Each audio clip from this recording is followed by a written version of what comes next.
everyone. Welcome to our first edition of the Jen and Jeff Show, where we give common sense career advice for young professionals. I'm with the owner today of Right Recruiting LLC, Jeff Zinzer. Thanks for being here, Jeff. You're welcome, Jen.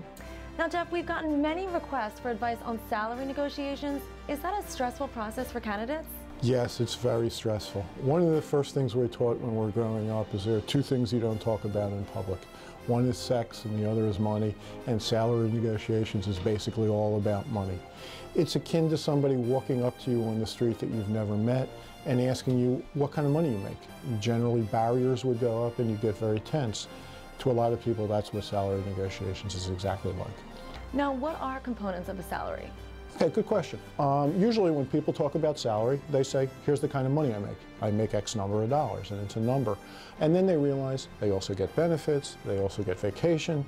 But when you're faced with a salary offer, there are some intangible things that are part of the offer that are sometimes hidden, and you need to think about them.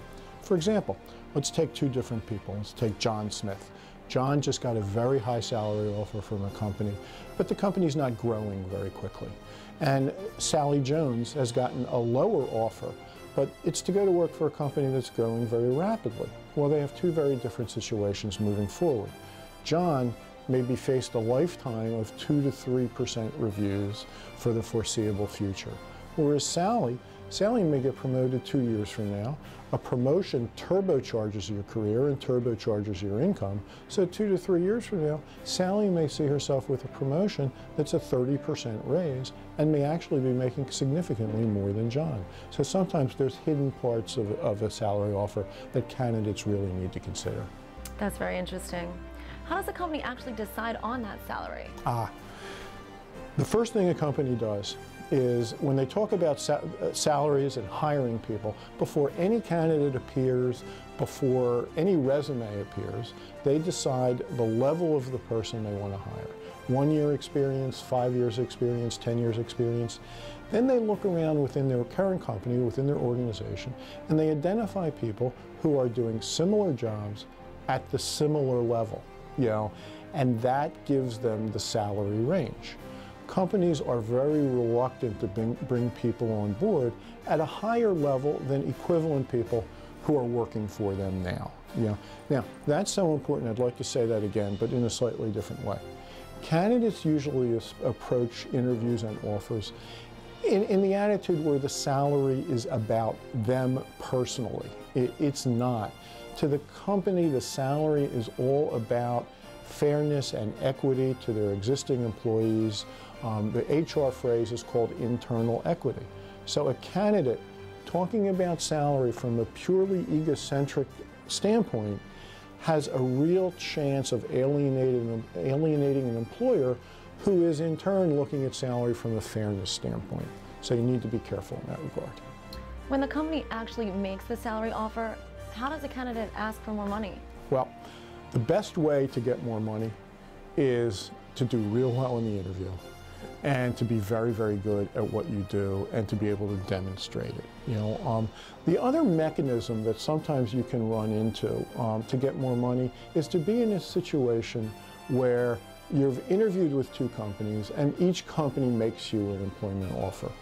That does give the candidate some leverage, but candidates have to be very careful with that, because if they're too aggressive and they're too manipulative in that approach, they do have the potential of alienating both employers, and both employers may end up pulling their offer and leaving the candidate back at square one.